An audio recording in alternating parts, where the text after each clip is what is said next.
We are back with another simple but not basic video. And this video it's an excuse. I'll be real. This video is an excuse. An excuse for what? An excuse for me to just share with you fragrances that I'm really enjoying right now. Whoop-de-doo. We have 8 fragrances here that I have worn over the past couple weeks, I don't know, week and a half to 2 weeks, that I've really enjoyed. And I'm talking about the wearing experience. I'm not talking about compliments. I'm not talking about performance. I'm talking about my thoughts and feelings while experiencing the fragrance around me. And these are all very pleasant, particularly for some reason. And I'm going to share them with you. So let's dive right into it. On some days throughout the week, I like to wear fragrance to the gym, and then I'll come home after my workout, shower, and then put on something else. This was a gym fragrance for the week, and it honestly usually just has that function for me. From Mont Blanc, this is Legend Eau de Parfum. First thing I can say about this fragrance is it's nothing terribly unique. If you're familiar with the Legend DNA, then you're going to get that here, but perhaps something a little bit less juvenile smelling. Not to say the original was kiddie or anything like that. It's nice. It's borderline basic, but the violet leaf in here makes it a little bit less usual smelling. It's kind of a green metallic type of freshness, very musky, definitely smells reminiscent to something like Percival from Parfum de Marly. So it does have a little bit of this man shower gel kind of sexy vibe in here. But I was loving the bubble I was getting while doing my arm workout. And for what it's worth, it does actually have good performance, more than you might expect from a designer freshie. It's not one I can say run out and go get it, but if you want my stamp of approval, functionally speaking, I like it. And I'm going to keep wearing it for particular functions. That's Mont Blanc Legend Eau de Parfum. All right, let's get into some slightly more exciting picks. This next one up is brand new to my collection. I've worn it a couple times, and boy, it is really sweeping me off my feet as far as rich, opulent oud rose fragrances go. It just smells elegant, downright elegant. This is from Loumari. It's called Saja. And like I said, oud rose here with some rich, fruity nuances like raspberry, maybe peach. Oh my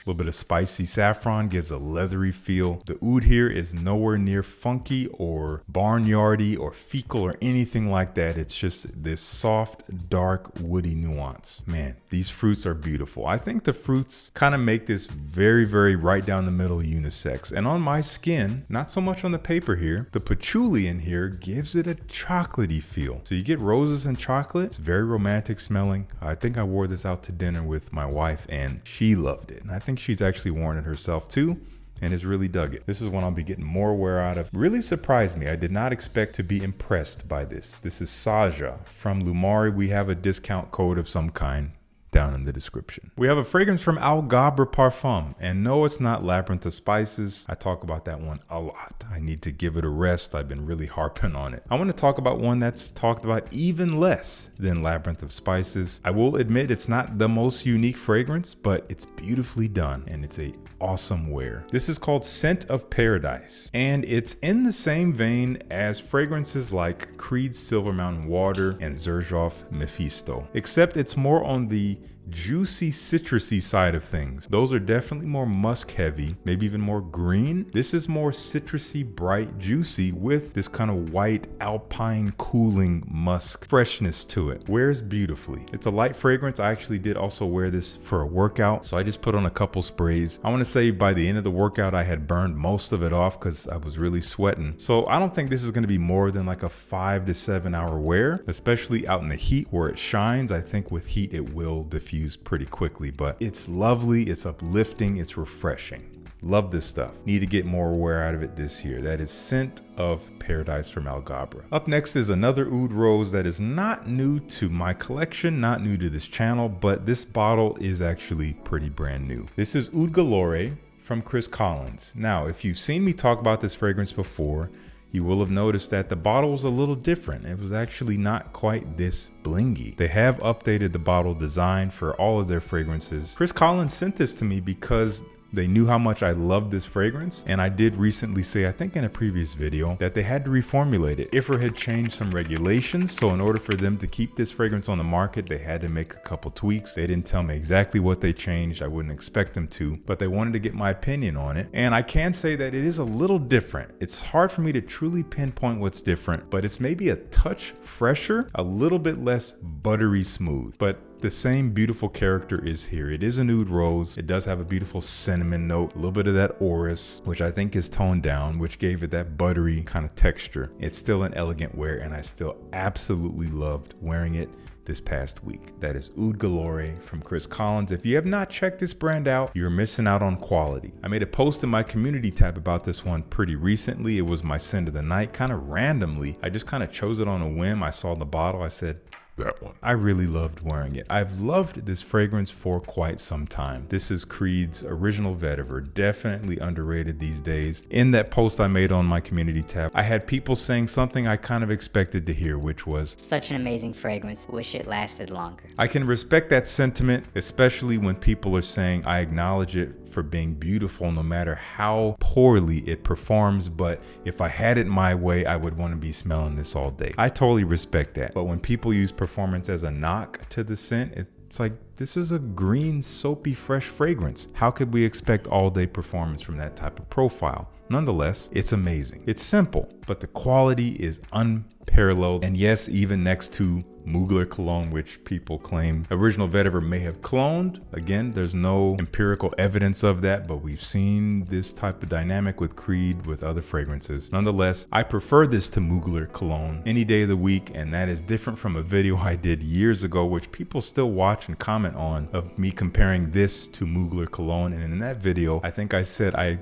preferred Mugler because it was cheaper. Call me snobby now, but I just think my nose has refined over time of smelling many different fragrances. I just prefer this because of its quality. So much so that I bought it years ago after having a decant for a while. I bought a bottle. I sold that bottle when I did a purge, and then I missed it. So I actually repurchased it just last year from a friend. I just had to have it. This is such an easy wear. Creamy, smooth, fresh, green, soapy, classy, but understated. Good stuff. I wore this one just a few days ago from the house of Nishane. Not a fragrance I reach for all that often from the house. It is a popular one. I wouldn't say it's my favorite, but I will say that this recent wearing kind of renewed my interest in it, and I will be reaching for it more.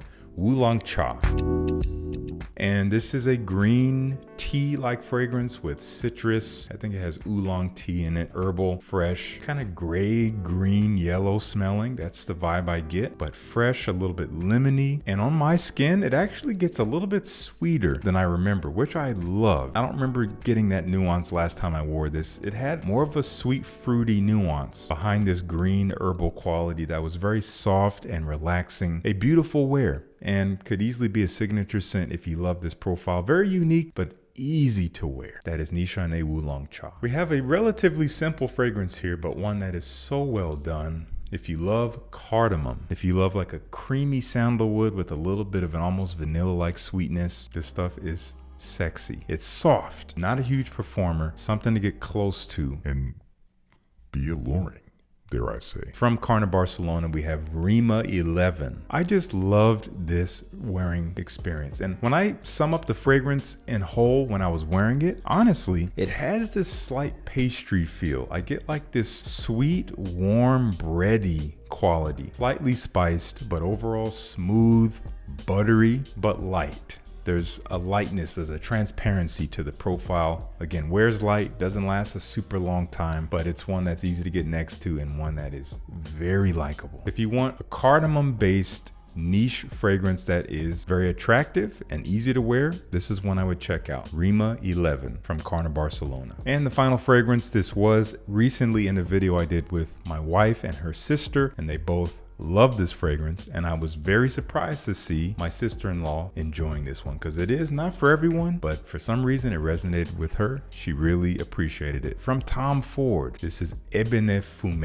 Man, if you want to smell classy in a resinous, spicy, smoky wood way, then this is the way you do it. There's a little bit of mysterious quality, but because this fragrance is pretty strong, it's still very present. It's still very authoritative. You're not just a phantom shadow in the corner. You are walking through the door in all black, commanding attention without asking for it. Not a ton of sweetness here, except for when it dries down, a little bit of an ambery warmth, but it's mostly Palo Santo wood with pepper and smoke. A little bit of violet leaf freshness to kind of kick it off. If you know Fahrenheit from Dior, you'll get a little tiny bit of that freshness in the opening of this scent. But mostly it turns into smoky wood that's soft. It's not like forest fire. It's like, you know, burning Palo Santo wood in a very relaxing, calming, maybe ritualistic way. But it's potent as well. Beautiful stuff. Needs more appreciation. Eben Fum from Tom Ford. Gonna have links to this and everything down below. All right, those are 8 fragrances that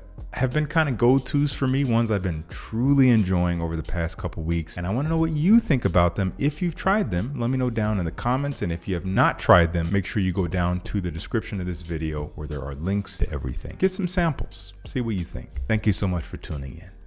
Peace. I'll see you in the next one.